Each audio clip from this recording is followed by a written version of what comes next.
오늘 아침 우리 같이 묵상하면서 은혜 나누실 하나님의 말씀은 신약성경 디모데전서 6장 20절로 21절 말씀입니다. 디모데야, 망령되고 헛된 말과 거짓된 지식의 반론을 피하므로 내게 부탁한 것을 지키라. 이것을 따르는 사람들이 있어 믿음에서 벗어났느니라. 은혜가 너희와 함께 있을지어다. 아멘. 사도 바울이 젊은 디모데 목사에게 보여준 사랑은 사도 바울의 편지 속에 담긴 내용만으로도 가히 짐작할 수 있습니다. 디모데를 믿음 안에서 만나게 된 배경부터 시작해서 그를 에베소에 파견하고도 디모데를 걱정하는 마음, 그리고 젊은 디모데 목사에게 하는 사랑의 권면과 그의 건강을 염려하는 사도 바울의 마음이 그의 편지 곳곳에 묻어 있음을 보면서 우리 목회자들의 세계도 이렇게 아름다운 관계가 형성되면 얼마나 좋을까 하는 생각이 가슴 깊은 곳을 저미게 합니다. 성도 여러분, 사도 바울은 젊은 디모데 목사에게 오늘 말씀을 통하여 여러 가지를 권면하고 있습니다. 첫 번째는 망령되지 말라는 것입니다. 망령되다를 사전에서 찾아보면 말이나 행동이 정상적인 상태에서 벗어난 것을 말하고 있습니다. 그러나 성경에서 말하는 망령되다는 하나님과 관계되어 있는 말인 것입니다.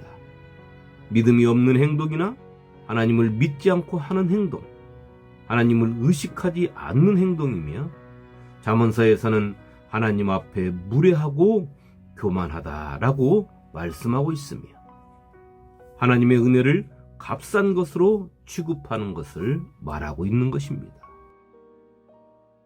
하나님께 망령된 행동을 한 인물을 성경에서 한 사람 뽑으라면 팥죽 한 그릇에 장자의 명분을 팔아버린 에서를 뽑을 수 있겠습니다. 음행하는 자와 혹 한 그릇 음식을 위하여 장자의 명분을 판 에서와 같이 망령된 자가 없도록 살피라. 히브리서 12장 16절 말씀입니다. 어떻습니까? 사도 바울의 첫 번째 권면, 망령되이 하지 말라 하는 이 말씀은 무의식적으로 우리의 삶에서 자주 나타나는 행동 아닙니까?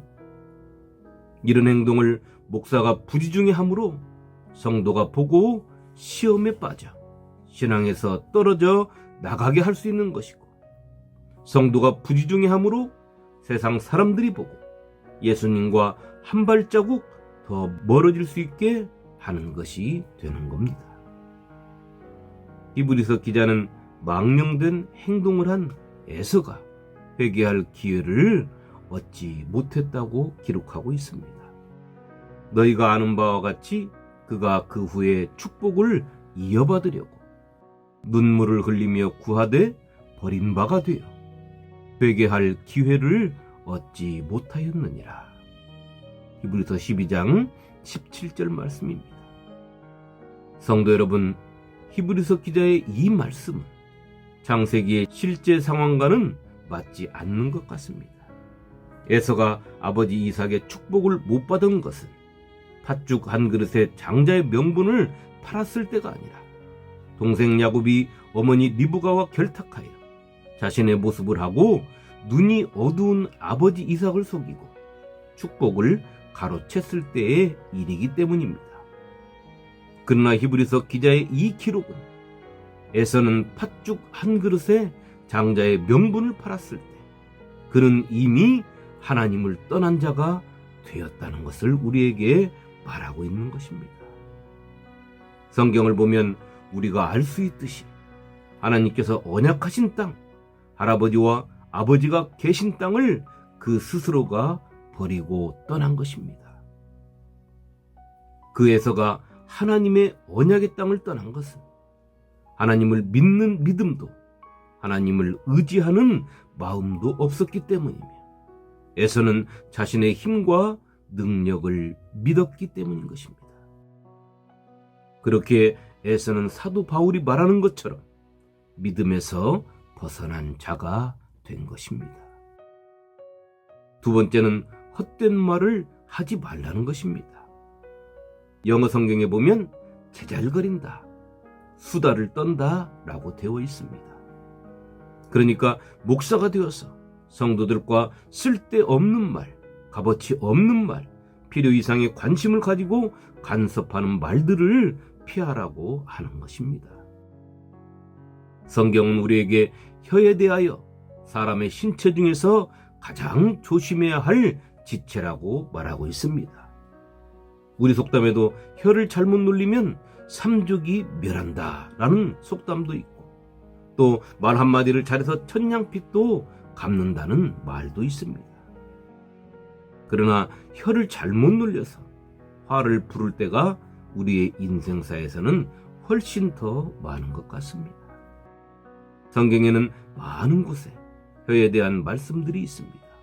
그 중에 야고보서에 기록된 말씀을 보면 혀는 곧 불이요 불의의 세계라. 혀는 우리 지체 중에서 온 몸을 더럽히고 삶의 수레바퀴를 불사르나니 그 사르는 것이 지옥불에서 나느니라. 야고보서 3장 6절에 기록되어 있습니다. 성경 속에서 혀를 잘못 관리해서 자신의 생명과 바꾼 인물이 있습니다. 그 사람은 다름 아닌 다윗 왕의 아들 아도니아 왕자입니다.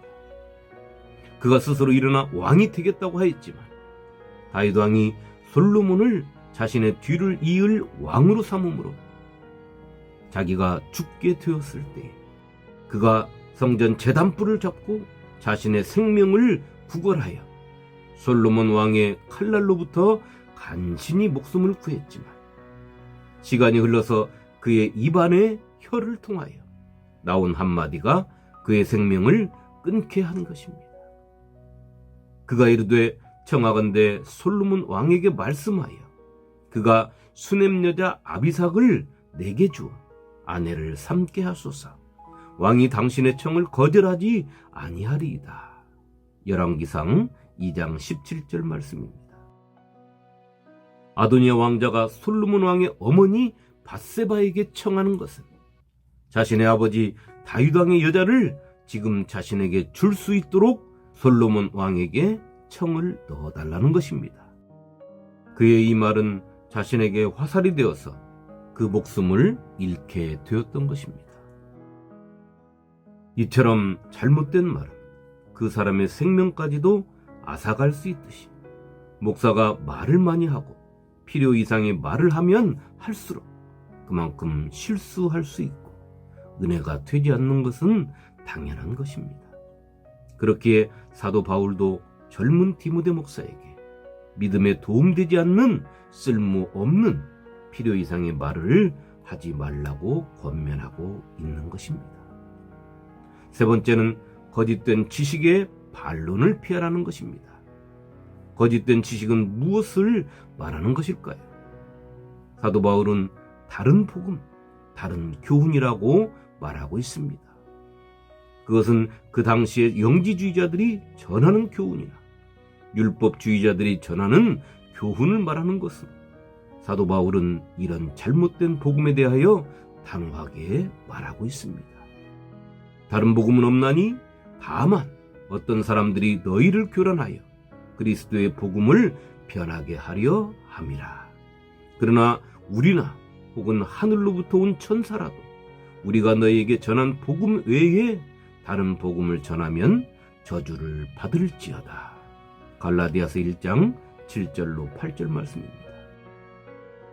지금 이 시대에도 예수의 아름다운 복음을 전하지 아니하고 제5복음서를 만들어 자기 복음을 전하는 데 열을 올리는 사람들이 참으로 많은 것 같습니다. 성도라면 한 번쯤 이런 논쟁에 빠졌던 기억들이 있을 것입니다. 저 역시 젊은 피가 흐를 때 그런 적이 있었습니다.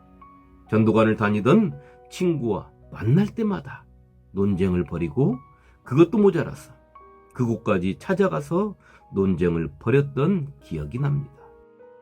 젊은 날 한때 익지 않은 새파란 믿음 가지고 말입니다. 지금 생각하면 참으로 우스운 것이지요. 이렇게 서로 논쟁한다는 것은 서로가 나는 알곡이다 라고 생각하기 때문일 것입니다.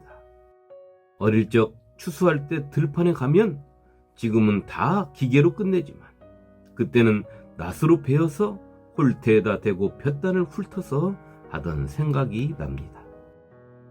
세월이 조금 흐른 뒤에는 탈곡기에 넣어서 알곡과 쭉정이와 건부를 분리했던 기억도 납니다. 그 시절에 가을 들판의 추수가 끝나고 알곡과 쭉정이 덤불이 양쪽에 산처럼 쌓여 있는데 바람이 불어오면 알곡 쪽에는 알곡에 붙어있는 먼지만 날리는데 쭉정이 쪽에는 뿌옇게 건불이 일어나 바람을 따라 춤추는 모습을 볼 수가 있었습니다. 그것처럼 논쟁을 하지 않아도 시간이 지나면 잘못된 복음, 잘못된 교훈은 바람에 날리듯 흩어지게 되는 것을 말입니다. 젊은 시절에는 어찌 그리 심하게 논쟁을 했었는지 말입니다. 그렇기에 사도 바울은 잘못된 복음을 가진 자와 논쟁하는 것을 피하라고 한 것입니다.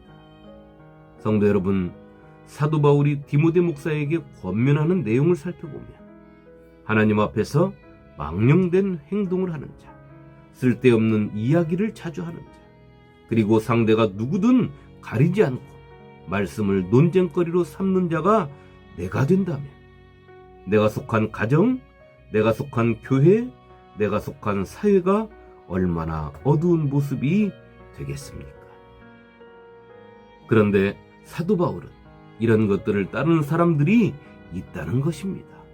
또 그런 자는 믿음에서 벗어났다고 말하고 있는 것입니다. 성도 여러분, 잠에서 깨어났을 때 무엇이 가장 떠오릅니까? 그 떠오름이 하나님이 되시기를 축원합니다. 어떤 소리가 가장 먼저 들립니까? 내 영혼에서 울리는 찬송 소리가 되시기를 축원합니다. 무엇을 가장 먼저 하십니까? 하나님 앞에 앉는 것이 가장 먼저 되시기를 축원합니다. 오늘도 주님 안에서 복된 하루가 되어 삶의 몸짓이 아름다운 하루가 되시기를 주님의 이름으로 축원합니다. 아멘.